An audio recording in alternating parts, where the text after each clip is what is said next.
Thank you and good morning. So we're talking about, jumping straight into it, talking about cardiac emergencies in my presentation. Now I know that that's a very broad term and it does encompass quite a wide range of situations and scenarios, but there are two key elements that I'll be talking about today. The first is one that traditionally we've probably called heart attack, and I'll go into the terminology that we're using now, which is acute coronary syndrome, and I'll also be talking about the importance of early recognition of what's called a STEMI, which people sometimes call a bad heart attack, which I find a little confusing because that would mean that there are good heart attacks, and I don't really believe that there are.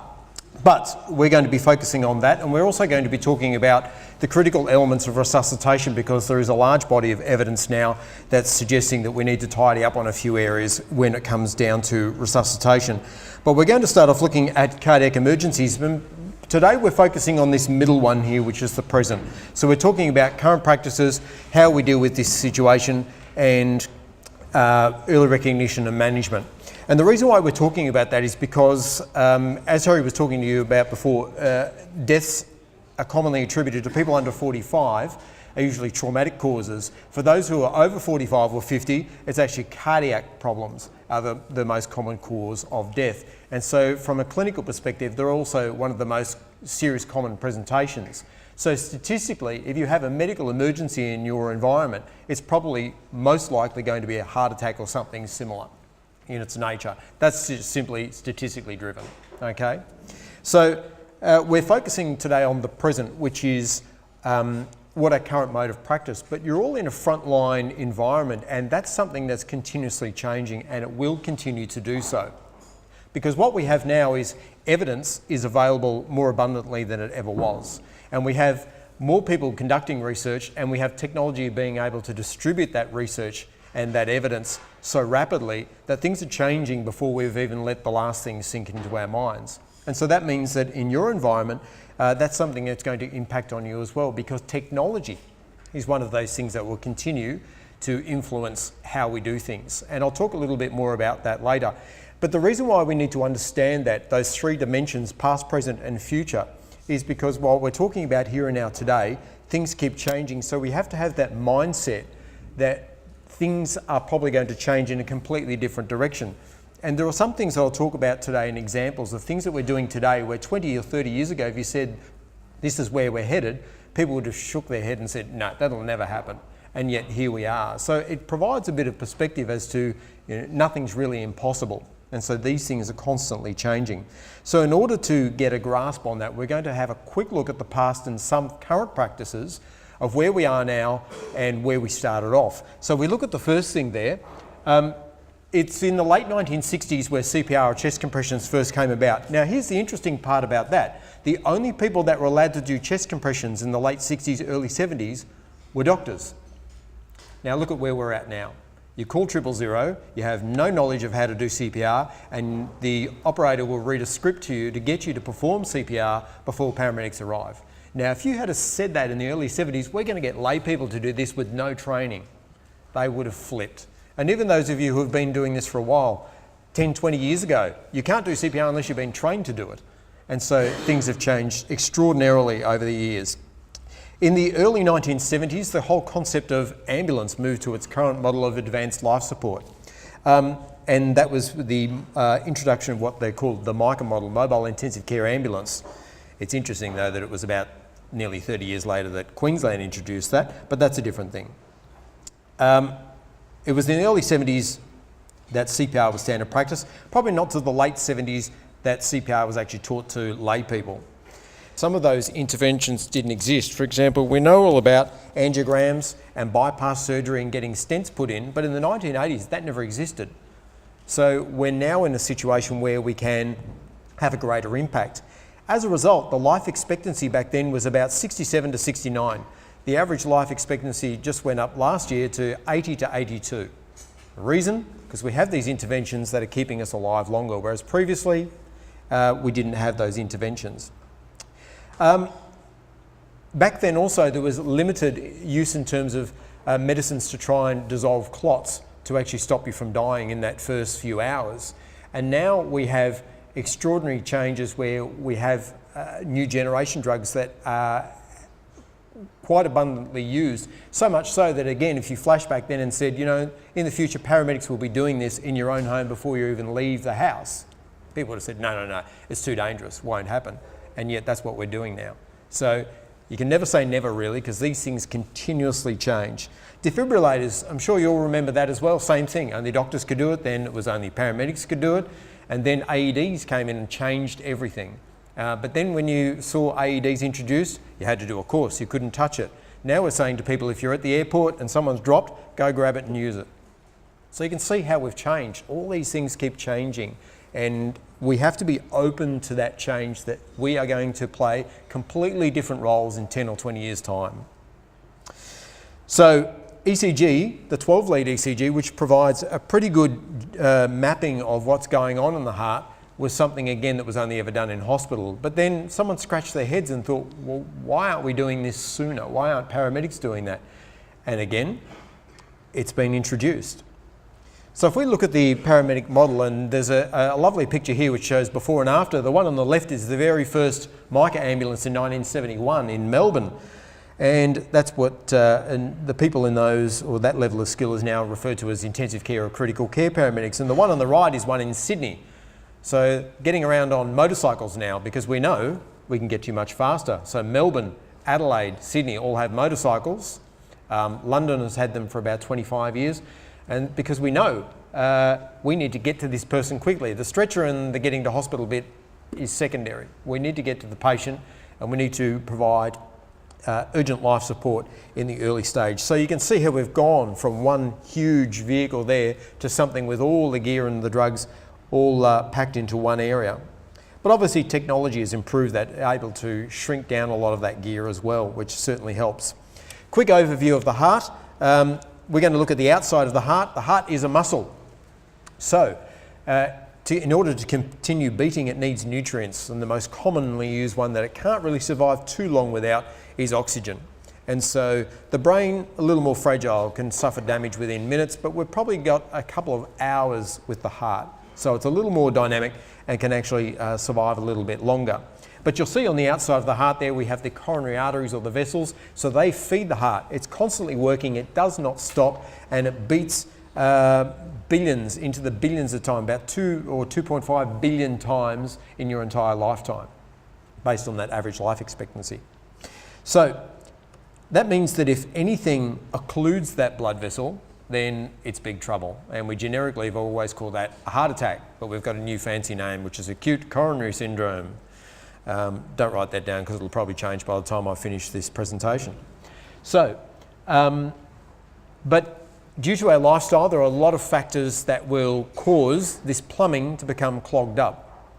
So the things that we eat, the things that we do, all lead to just natural build-up along the blood vessels. And the next image shows the atherosclerosis in a cross-section. So you can see the far left here, that's a normal unoccluded vessel. The one in the middle is showing that we've got some moderate build-up, and this happens in our lives until eventually it terminates life. That's essentially what ends up happening.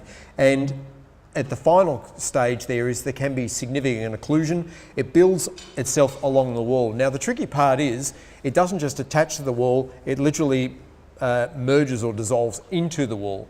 So theoretically, you might think, why don't we just get some Drano in there and clean it all out? So the problem is, it actually builds itself into the wall of the tissue, so that means it becomes a bit tricky to remove. But having said that, there are times when it can break off and start to move around, and then it stops. It stops, it will slow down blood flow, literally like a traffic jam. You get a crash on a motorway, the traffic slows down to a crawl. But Terry was talking about the clotting cascade earlier. Clotting kicks in simply because the blood flow is slowing down. Your body thinks you're bleeding somewhere, because that's a natural response when blood vessels are shrinking because you're bleeding. So it will then send all of the clotting cells down there to try and form a clot. But that just makes the problem worse. And so there are some frontline treatments though that we can implement.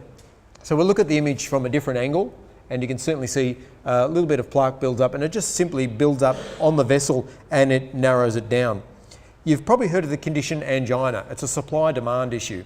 So you've got a little bit of a build-up there. When you're sitting there watching television, it's not going to impact on you. But when you're doing something that's going to increase your heart rate, in other words, push up the demand, your heart has to work harder. It works harder, it needs more blood supply, i.e. oxygen. But we've got a supply issue.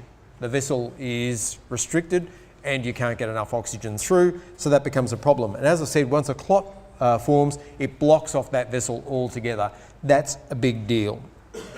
If we look at how the heart functions and how we detect certain types of heart attacks, or the STEMI, which I'll get into a little bit more in a moment, how we detect that is by means of an ECG. So putting dots and electrodes on a person's chest, and that enables us to get an image or a vision of what is happening. Now, some environments have these and some don't.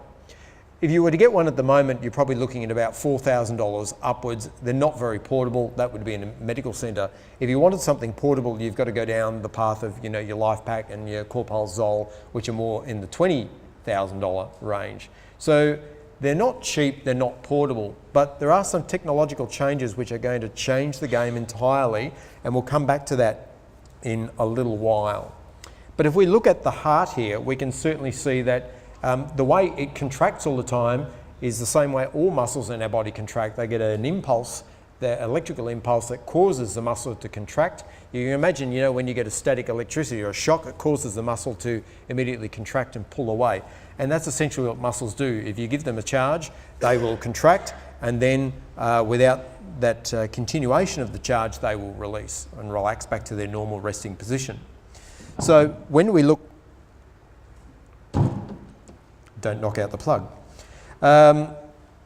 So when we look at the signal, and as it passes through the heart, it creates a wave, what we call sinus rhythm, and that's what you can see a snapshot of on the right there of the image. So you can certainly see that there are a number of different segments to that, and those segments will tell us whereabouts in the heart it's giving you grief. Now imagine the best way to visualize this is again, going back to the traffic flow analogy that I used earlier. If we have, say, a clot in one of the vessels that we looked at earlier, and it's impeding blood flow to that part of the heart, then that means those cells are going to be starved of oxygen. But those cells might be responsible for carrying that electrical signal through. So what's going to happen is the signal can't get through. But other cells nearby are capable of carrying that signal. So they'll do that. But that means that the presentation is the signal doesn't look the way it normally looks. So you imagine the analogy to get in your head is if you go from A to B on the map and you draw a line on the map of what it looks like, but then there's a car crash and you have to go around a different way. That's essentially what it is. So your ECG is the map for the day, which shows that you went off course to try and get right through to your final destination. So essentially that's what's happening in this type of scenario. And this is an area that's going to increase to the point that people in frontline roles will be able to acquire a 12-lead ECG. You won't have to know what you're looking for because technology now is allowing telemetry. In other words, someone else, somewhere else in the world can look at this and tell you what's wrong and what you need to do about it. So that's where we're heading with technology. But I'll talk more about that later. Just out of curiosity, is there anyone who works in an environment where 12-lead ECG is on site or in your medical centre? Okay, so we've got a couple. So there's certainly critical importance of identifying patients in certain environments. I won't go into it today because there are two elements of doing 12-lead ECG. One is the acquisition, which is getting it done properly, which is actually hooking them up and printing it out. The next part takes a long time to develop, and so we often find with uni students it takes them forever to try and get in their mind how to actually read them because there's so many variations. That's not something you need to master. It's the acquisition, and getting it to someone else who can read it in a fairly timely manner is ideal. So the leads come in two sets. One is limb leads, which are left and right arm, left and right leg, but they can also be put on the torso, and the other limbs are all marked as well, and they're called the V leads or chest leads, and there's 6 of those. Now, maths will tell you that that only makes 10 leads, yes, but it's giving us 12 actual images that we're looking at. So ECG acquisition is something that is probably going to increase in a community or frontline environment in the future. The next image shows a picture of a what a 12-lead ECG looks like when we print it out. And so that's an okay ECG. There's nothing major there. There's a few things that we look at. We have a lot of terms that we use. I guess the G-rated term is eye-popping. You know, when you look at something and you have a double look and you think that's not right. They're the kind of things that we deal with. So from a clinical perspective, if we have to squint and study this and get a ruler out and start looking at things, it's not really worth worrying about in the early stage. So what we're looking at is pretty obvious sort of stuff. It's not something that, you know, without extensive training and experience that you're going to be able to do. But as I said, that's not too big an issue because technology is going to help us get around that. So if we do encounter something what's called an ST elevation, that means there's a particular segment of the ECG that will appear in one of these planes that will tell us whereabouts in the heart the damage is, and it will tell us that we need to act quickly. It's significant because any person who has symptoms that mimic a heart attack are treated, I guess, on a primary scale, but once we find out that the patient has an ST elevation or the bad heart attack, that elevates things fairly rapidly because that patient is at a much higher risk of going into cardiac arrest in the first hour, so in the first 60 minutes. So we need to get onto this pretty quickly. And that's important, I think, too, also in your role in early recognition, because if you can confirm when you call for help, oh, this guy has ST elevation in inferior leads, then we suddenly go, oh wow, okay, we need to get helicopter and aeromedical, we need to get this guy out ASAP. So it actually allows services to start planning ahead. So we're going to get you someone out there, but we need to start looking at getting this patient back to a major hospital that can do angiogram and all that sort of stuff. So that will play an increasing or a growing role in a frontline environment. So the ultimate treatment there is an angiogram. So an angiogram is essentially feeding a wire, and that wire goes up through blood vessels until it eventually gets to the heart. Now, it actually goes into your groin, and the reason being is because when you go up through that vessel, you can feed it in. It's the shortest route to get actually where we need to go. So that is the easiest access point, and who would have thought that the way to a man's heart is through his groin? But anyway, moving on, what happens next is, let's have a look at, this is the vessel beforehand. Now, I'll show you where the blockage is.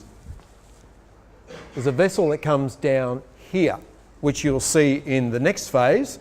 Once they put the clot-busting drugs in, ta-da, there we have a blood vessel.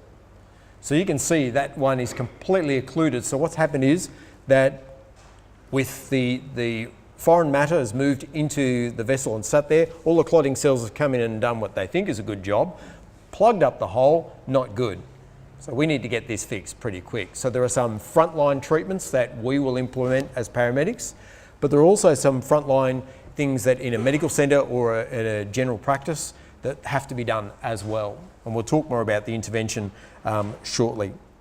So the first phase is we've got to get this clot out, because the next phase is we want to go into the angioplasty, and the angioplasty is using a little tiny mesh thing, and that tiny little mesh piece actually costs $2,500 just for that little piece. Most of that will be quality control and research. But essentially this wire that gets fed up through your groin to your heart, the mesh gets to the area that it needs to be. That previous image you saw was an X-ray, so they put a dye in, and the dye makes the vessel obvious on the X-ray. That way you can spot where the problem is, feed it all the way into where it goes. The balloon inflates, pushes the mesh out, and that's where it stays forever. And so that will buy you about another 20, 25 years longevity of that vessel. So that's pretty good going. So I guess for $2,500, that's a pretty good investment. But the priority is, in the first step, is we've got to recognise that this is a problem. We have to have frontline treatment. We have to dissolve the clot so it's out of the way. And then we need to push something through to open up the vessel. And today your problem is fixed. If it ends up being far more serious, you'll end up having to go for surgery, which is what they call bypass surgery or CAG surgery. So that would mean that it's probably too occluded to put a stent in, and you're probably going to end up with further occlusion. They probably in the short term will put one in anyway, because the surgery they can't do instantaneously. They might have to do within a couple of days so that you're stable enough to endure that. Don't want you going to cardiac arrest on the table. The clotting cascade, which Terry talked about, we won't go into too great detail, but as I said, that once the vessel is occluded, think about the bleeding response. When a blood vessel is severed, you have immediate vasoconstriction, so the blood vessel shrinks to stop the leak, and so that reduces the blood flow. So you can think of how the body thinks what's going on. So you've got a clot there, and the traffic starts slowing down, your body instantly thinks there must be a bleed somewhere. Send all the clotting cells down there, and they go down there and cause even more drama. So it's a little bit like a road accident, you know, where there's an accident there, not much traffic's getting through, and then all the emergency services rock up and block off the entire road. So it tends to make it worse. So that's where we're at so far in terms of the assessment of it. We're going to go into the primary management of it. Now, I appreciate that some of you will have limited knowledge and experience. Some of you may be working in an environment as medics and have authority to provide some frontline medicines. Some of you may actually have access to medicines on a consultation basis where you're able to speak to a doctor or a paramedic and you're authorised to give certain medicines. This is probably going to be a growing area, okay, because of the fact that we know that, especially if you're in a remote area, by getting help to you, the clock's ticking. So the quicker we have these interventions done, so, you know, providing an early ECG and early drug intervention is probably going to be something that will increase in some environments. And so it'll probably get down to the point that you'll be able to give someone a tablet. And so some of the medicines that we're giving now are in tablets. So it'll be fairly straightforward. The first drug of choice when anyone has any sort of cardiac problem is going to be nitrates. And the two common nitrates are nitrolingual, which comes in a spray, which doesn't have an issue with expiry. Anginine tablets are quite easily used, and it's probably easier to measure the dose that the patient is actually getting. The only tricky part is that once you open the bottle, they are light sensitive, and within 12 weeks they need to be discarded. So if you break the seal on the bottle, it needs to be thrown out. There is a space to write the date on there. But the nitrolingual spray is probably a little more lasting. I know one's a dose of 400 micrograms, 600 micrograms. There's no expert evidence to say, well, one's better than the other, higher dose, lower dose, well, it doesn't really matter. Effectively, you know, small doses of nitrates will still do the job. So whether it's 200 or 400 or 600 makes really no difference. It'll still elicit the same response. Nitrates, for those of you who aren't familiar, are vasodilators. So we've got a clot there. What we're trying to do is get the smooth muscle tissue on the outside to relax a little bit. It'll cause the tissue to expand, and that will allow blood flow to resume. Very commonly used in patients with angina, and it should usually resolve their chest pain. While the patient has symptoms, we can repeat doses every 5 minutes. But there are some tricky bits. The bits in red are the watch out for, or what I call the red flags. Systolic blood pressure needs to be greater than 100. Why is that important? Because of the fact that if it's a vasodilator and causes the blood vessels to expand, what's going to happen to the blood pressure? It's going to go south. So if we've got a patient that is below the line and they pass out, that's what happens. We quite often go to patients with their nitrolingual spray that go a little bit crazy with it, and that's what they essentially do, is drive themselves into a vasodilation or a syncopal episode of going too much. Acute signs of stroke are a big issue. We're not talking about having had a previous stroke. I'm talking about showing signs of having a stroke right now. Big problem. In clots, not too big an issue. In what's called a hemorrhagic stroke, which don't have a really good survival to begin with, if we have someone who's got a bleed in their brain at the same time and we give them this medicine and it dilates those vessels, it's going to make the problem much worse. But the chance of having a simultaneous cerebral and cardiac event together is not impossible, but it's not really common event. Indications of a head injury or active bleed right now, such as a bleeding ulcer, you'll know because of the fact that they will be bringing up copious amounts of blood either end. And the bradycardia, tachycardia is for the same reason as the blood pressure. If their heart rate is too fast or too slow, we don't have adequate distribution, and that means that if we're going to give them something that's going to knock them flat, it's not a good situation to have a patient who's already unwell and add further compromise. So it's a drug that can be very effective, and it's still a drug of choice, and it should be given in a frontline environment if you know what you're doing, and that might be something to familiarise yourselves with, whether there are procedures in place, you know, for consultation in your environment. The next one is aspirin. Now, you don't actually need authority to do this because the Australian Resuscitation Council is advocating that anyone who sees someone having a heart attack should give aspirin. No questions at all. So no authority is required.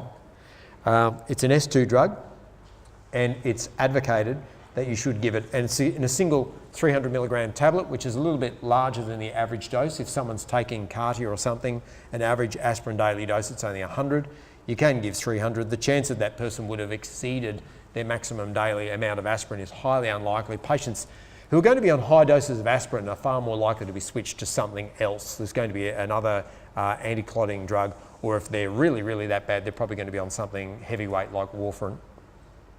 So the chance that they're going to be on high dose, I know we typically say if they're on 450 or more, we've got to be careful, but I mean, the chance that someone's on a dose that high is remarkably unusual.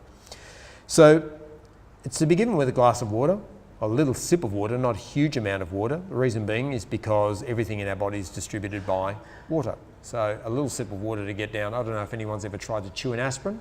They're not entirely tasty, and they're just going to leave a mouthful of powder. Half of that's going to sit in your esophagus. So we need a little bit of water to wash it down and help with the distribution. Similar sort of things. Sorry, the bradycardia thing there is an error. Ignore that. Or we're up to the next one. Okay.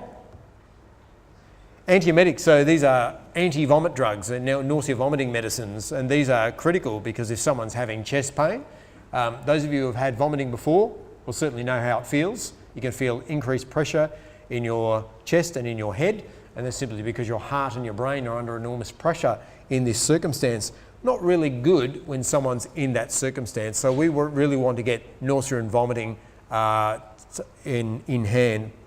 The doses that we would give, the drug of choice is ondansetron, but the genius of that is that you don't have to worry about injectable drugs now because ondansetron is available in an ODT or wafers as they're sometimes called, so they can be popped on the tongue and dissolved. So it's a non-invasive procedure. So that's something that if you have authority to give that or through a consultation is going to be useful as well. So the ondansetron works much better than metoclopramide. Metoclopramide is a generic name for things like Maxilon.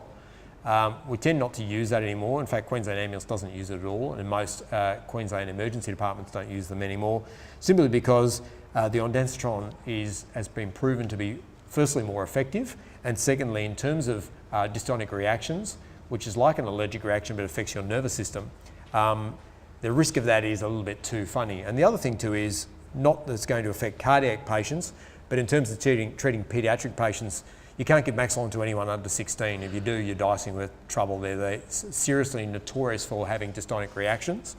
But in ondansetron, you can give down to, 15 kilograms. So that's pretty much tiny kid. So it's a very safe drug and it works very, very well. But if someone has a lot of vomiting in chest pain, we really do need to get that under control when we can. Anecdotally, sucking on ice is something that actually helps as well. It's not really been proven why this occurs, but it's something that is widely practiced, so much so that when people are vomiting after they've come out of operating theatre and recovery, they're commonly given ice to suck on. So it's something that's believed to be quite effective. Analgesia. Now remember the frontline treatment, I'm going in order of how we would treat these. So we're going to go with the nitrates first and then the aspirin. Aspirin nitrates, a bit of an argument, which one do we go first, doesn't really matter. But we really, the nitrates are the critical drug because we need to restore blood flow. Giving them morphine or anything like that's going to help them with their pain, but the clot's still there. Whereas the aspirin and the nitrates are going to fix the cause of the problem, whereas everything else is we're just throwing a blanket over it, all right? So, but this is if a patient is still in pain. Patients with acute coronary syndrome have moderate pain. They don't usually have excruciating pain, like a fracture type pain. That probably suggests that it's something else going on there. So you've probably got an aortic leak, which is an even bigger drama, not really fixable. But it's probably more likely to be something related to the chest or lungs. So you could either have a major branch issue in your lung or a pneumothorax if someone's in that much pain. But they tend to be in more moderate pain. You typically find that the pain starts to come down with the nitrates as well. Fentanyl is the drug of choice. Fentanyl is synthetic morphine, so it's basically just engineered.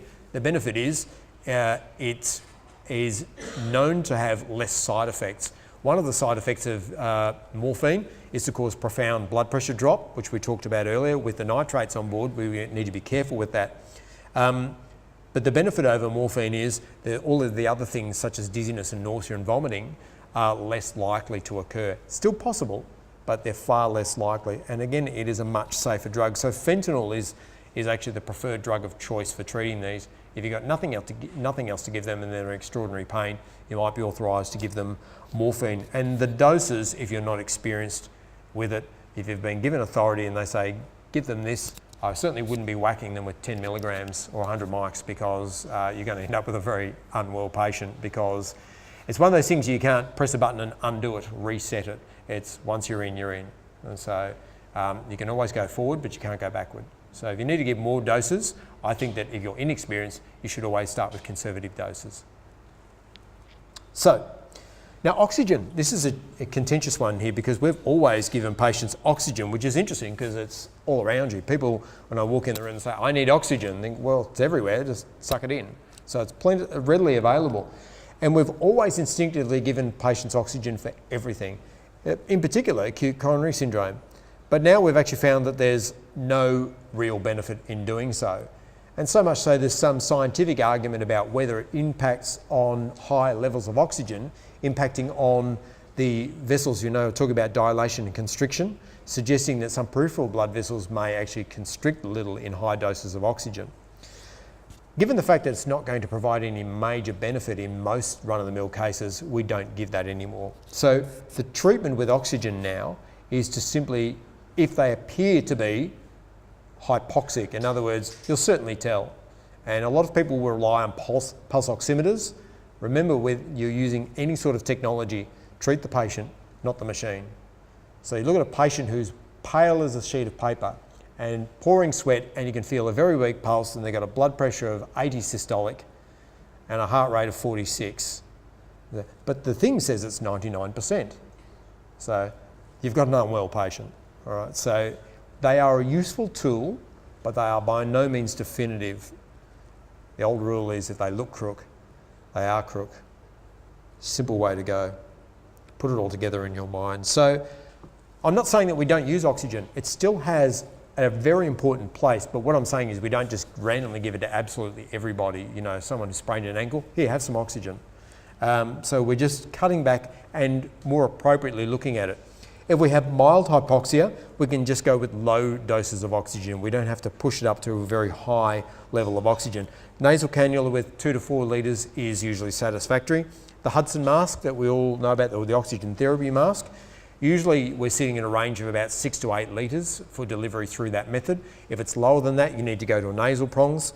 If it's higher than that, you need to go with a high concentration or reservoir mask, or non-rebreather as they're sometimes called. So that would be severe at 15 litres per minute. Naturally, if there's ineffective breathing, that agonal or gasping breathing, that's probably suggesting that this patient's in cardiac arrest more than having an acute coronary syndrome, or it probably has evolved into that. Then that would be an indication for ventilation bag valve mask, and I'd be probably considering CPR at that point. And as I said, I've already mentioned the point that your SpO2 is not the sole indicator of hypoxia. It's just a tool that you use to be part of your overall assessment. And the final thing is intravenous fluids. It's not very common, but you get to say your inferior STEMIs, which are going to be so poorly perfused, they're going to be bradycardic, so the heart rate's going to be 30, 40 something. Their blood pressure's way too low. Neither are anywhere near enough to get blood up here. So that means we might need to add in the short term a little bit of volume to try and help get that pressure up so that we can get blood pressure going to their brain. Because remember, as I said before, the heart can survive a little while, the brain can't survive as long without oxygen. So we need to make sure that we're a step ahead of that. It's always better to be a step ahead than chasing your tail in this type of situation. It means putting in an IV cannula if someone's trained to do so, or someone nearby is trained to do so. We need to get an idea in.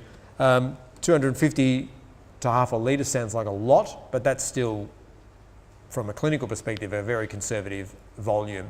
In STEMI patients, we can give them easily a litre of volume because they're that flat. Current signs of heart failure, these are the patients with, people call it water on the lungs. You'll hear that. There'll be an obvious giveaway when you walk in and it sounds like their lungs are flooded, then their lungs are flooded. It's possible they could have two concurrent episodes together, but patients with heart failure who are going to have concurrent ACS are probably very homebound sort of people. They're generally very, very unwell type people, so they're not really the type of people you're going to find, say, on a mine site. Well, you might, but you generally wouldn't. Now, I talked a little bit about technology. Now, I'm really excited by this. This is what I was talking about with technology. All the gadgets and gear that we have to do ECGs now are quite cumbersome and they're super expensive, and organisations will say, oh, well, you know, that's going to cost money, and what benefit do they provide? This is a prototype. This is what the future holds. So what they've simply done is genius, is use technology that already exists.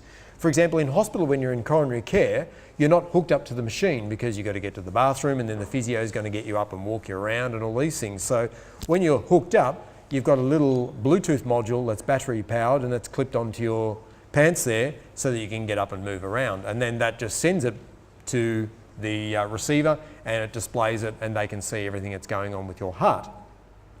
So using that same technology, we can put the dots on their chest and we can use this little Bluetooth module, but what it does is it connects to an app via Bluetooth on a tablet. So that means it's portable, and you can immediately see that the cost of that would be significantly less because of the hardware. Most of us have got tablets anyway, so we're just simply adding on the app and the hardware of the actual device. Now think about it a step further. It goes into your tablet. What does that then give you the ability to do? To send that somewhere. So you can send it to a doctor or a paramedic and someone say, look, I've just done an ECG on this guy, can you have a quick look at it? Yeah, sure. So this is something for you to think about, building relationships in your environment to get your ECG done, but simply saying, who can we call? But always have your backup as well. What if we can't get through to them? Because it's always going to be, Murphy's Law, the day that you want to call, you can't get through.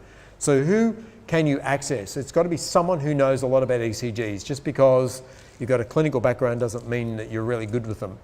So finding someone who is really good at reading ECGs, but you can certainly see how that provides a whole new option. We can upload that to a cloud, or we can transmit that via a whole range of means to someone else who can look at it in real time and then advise that. So much so, they're actually doing this at the moment because X-rays and everything are electronic. In the middle of the night, when they want to get someone's CT reviewed independently by a radiologist, and they think, well, they're all at home in bed. So what they do is they send them, and they get someone who's, say, in the UK or in America, where it's daytime, and they have a look at it and go, yeah, that looks fine. So we're already using technology on the other side of the world to look at these kind of things. So you can imagine remote area, this has a lot of potential. With NBN rolling out and also mobile network going up to 5G starting from this year, that means that transmission of data is going to be at an exponential rate. So that simply means that as that improves over time and as coverage improves, that's going to allow this type of technology to be quite accessible. So you can see where I'm going with this, of the role that you play. You're in a remote area, someone's got a little bit of chest pain. Let's hook up my little gadget and do a 12 lead. All right, send it to this guy who's a paramedic down the helicopter base. He's just said, oh, this guy's having a STEMI. He needs to have this, this and this. So they're telling you what sort of drugs you need to give. And as I said, some of those medicines can be oral medicines. So that's the future. And I think that in the future that's going to play a greater role, because every minute that this patient's got a clot in that vessel, they're losing time. That's why paramedics are doing all this now, because the penny dropped and they thought, why are we waiting till they get to hospital? Because by the time they get to hospital, they've had chest pain for an hour or two, they've called an ambulance, the paramedics have got to the house, assessed them, got them in the vehicle, got to the emergency department, and blah, blah, blah. Now what we're doing is, once we get there, 12 lead ECG within 10 minutes of seeing the patient, identify if they are a STEMI, we then escalate. Next thing we do is contact the catheter lab, so the interventional cardiologist. So this is what's going on, and they'll say, yep, we'll get ready. And so what we're essentially doing is not even going to the emergency department, going right through, straight upstairs to the cath lab to get that angiogram done. We know what the problem is, so why are we going to waste more time with the time ticking? So we can get some frontline drugs in, but we need to get that mesh stent in. Let's get it done super quick. So time is critical. So each step is a relay. So don't underestimate your role in that. because it doesn't start at the hospital, it doesn't start with the paramedics, it starts with the person who sees them, because some of the subtle things are, people will present to you with things, I don't feel well. And I often say this to students, if you're asking yourself the question, should I do a 12 lead? The answer is yes. If you're asking yourself that question, then do one. Because it's a non-invasive procedure, you're not going to kill them by doing it, so you should do it, because what you uncover is quite interesting sometimes. And sometimes that's the case, the more you look, the more you find. But that's what patient assessment is about. You cannot possibly over-assess a patient. That would provide more information and data. So you can see the timeline there, that you can provide frontline interventions. Someone else is aware of that. They can then escalate these services thinking, aeromedically, we might need to get this guy out tonight. Can't wait till tomorrow morning. We've got to get this happening now. So it certainly escalates the level of response that is going to happen. My background at the moment is clinical governance, so that is looking at where we can make improvements. This can be sometimes through errors, things that we've done wrong, and sometimes it's evidence that tells us that things that have been done right and where we can improve that. We're talking about QCPR. Q stands for quality. Those of you who have been doing this for a little while will have known that if you learnt CPR, when was the change? 2006.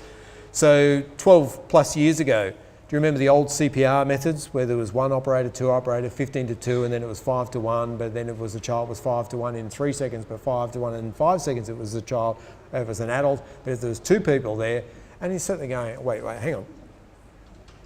It was confusing, wasn't it? Then the evidence came in and said, what is all this about? Let's just go for one standard, universal, 30 to 2, simplified system. So we had a complex system, we stripped it right down to the bone and we went, okay, basics, that's it. But then researchers found that maybe we've made it a little bit too basic. And what we need to do is now tidy it up a little bit.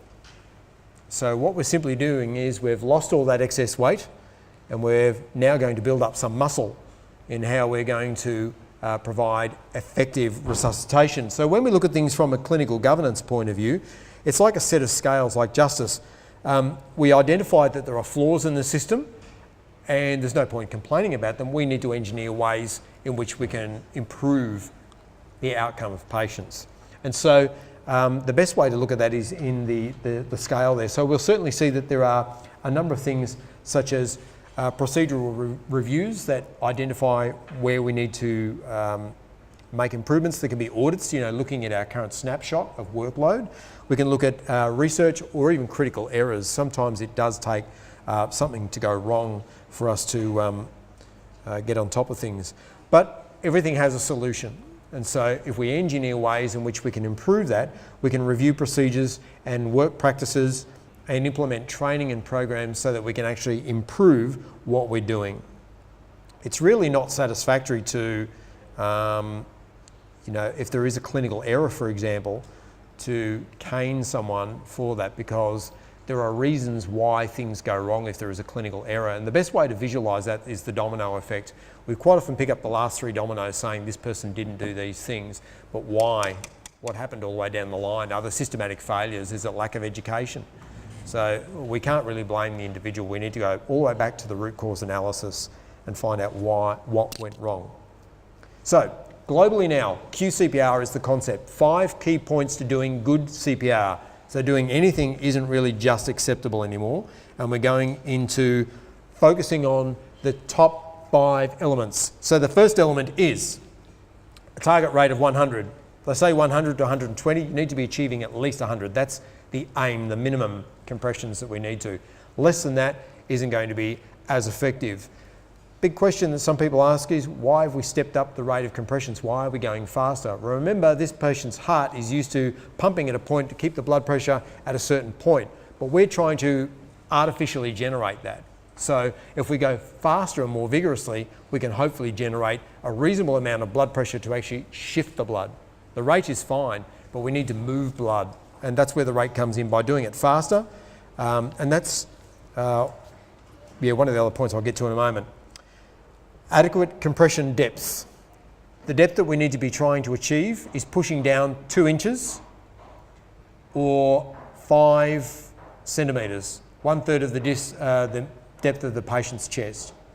There is a bit of an old theory, if you're not breaking ribs, you're not doing it properly. I don't really get what that means, but if you're breaking ribs, that's not a good sign. So we want to minimise that. If you're breaking ribs, you need to look at your compression technique.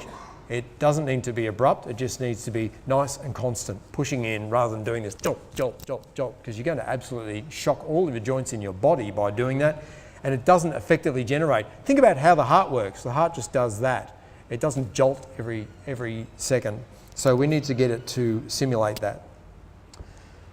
Complete chest recoil. What we're doing is squeezing the heart to push all the blood out, but we want those chambers to fill fully, because if they're full, then we're going to push good volume out the next time.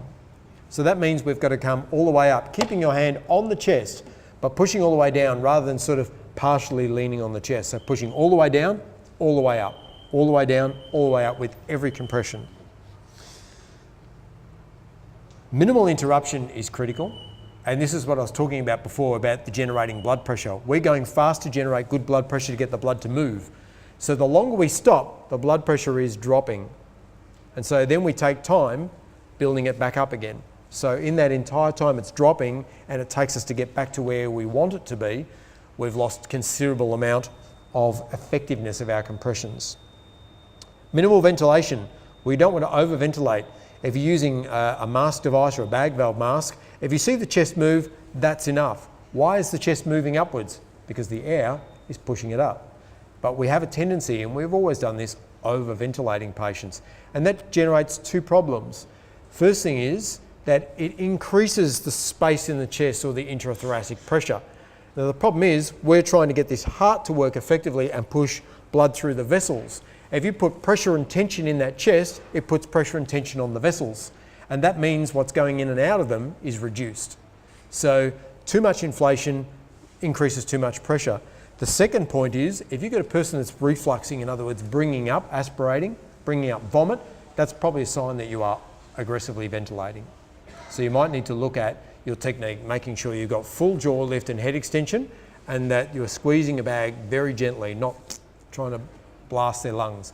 And that's why older devices, like Robert Shaw valves and demand valves, are gone. They shouldn't really be used because we used to call them lung busters. So if you want to split someone's chest wide open, go for it. So bag valve mask is considered to be the platinum level in frontline care. If failing that, just a normal mouth to mask technique is sufficient. But minimal ventilation, just watching that chest, as soon as the chest comes up, that's adequate. And just integrating that with our 30-2 compressions. So here's a challenge for you. What I'd like you to do to think about your CPR technique is you could always get someone to assess you, but the worst critics of anything we do is ourselves. And so we've all got these little gadgets here in our pocket that record video. So what you can do is set a timer for 2 minutes of chest compressions on a mannequin and video yourself. And what you can do is the following. So you practice regularly, you record a video of your own technique, and then what you do is you watch the video and you play the nasty critic, like the judges on those talent shows. That's what you're going to do. You're going to sit there like Simon Cowell and pick it to pieces and say, this wasn't good, that wasn't good. The posture is, you're rocking on the chest rather than going straight up and down. So really, really, really pick what you're doing, because I think that we are quite often our own biggest critics. And so that's the best way to gauge how you're doing it. And then from that, you identify areas of improvement. And if you keep doing that, you should notice that your chest compressions become pretty good. The reason why this came about, quality CPR, is because a study was done. There were a couple of studies, one of them in particular in Australia, in Melbourne, and they randomly assessed a whole bunch of doctors at the Royal Melbourne Hospital.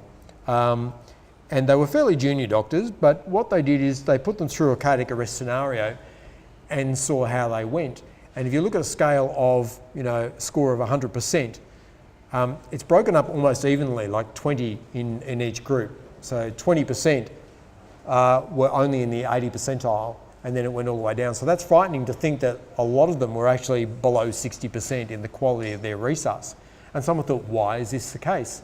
There's a whole range of reasons. How they were taught, how much exposure they get to resus. If you get someone who's a psych reg, they're not going to get much exposure to doing resus. If you get someone who's an ED reg, complete opposite, they probably do these quite frequently. So It could be just a matter of practice. But it did raise an interesting point that even among professionals, there was an extraordinary range of really great CPR to really awful CPR. And then we resonate, and I've run a few of these CPR masterclasses before, where we've got people who are first aiders or instructors, and it's quite interesting with people who are instructors because they're teaching people to do this, and it was the same experience. I've seen people where I think, great, this group over here is doing fantastic. I'm thinking, what are these people doing? That's not even CPR. It's like, yeah, something that needs to be improved on. But that just seems to be right across the board. It's not anyone in particular. It seems to be based on experience, and sometimes it's just through poor teaching in the first place. We've got to get mastered. So the emphasis now on QCPR is to come back to those 5 quality elements and then practice regularly and measure yourself against those. There are lots of mannequins that you can buy for tens of thousands of dollars that can assess your skill. You don't really need to do that. As I said, you just got to record yourself and watch it and pick it to pieces and then refine those areas and come back and practice even better yet again. So that wraps up my presentation today, under time, which is unusual for me because I can talk underwater with a mouthful of marbles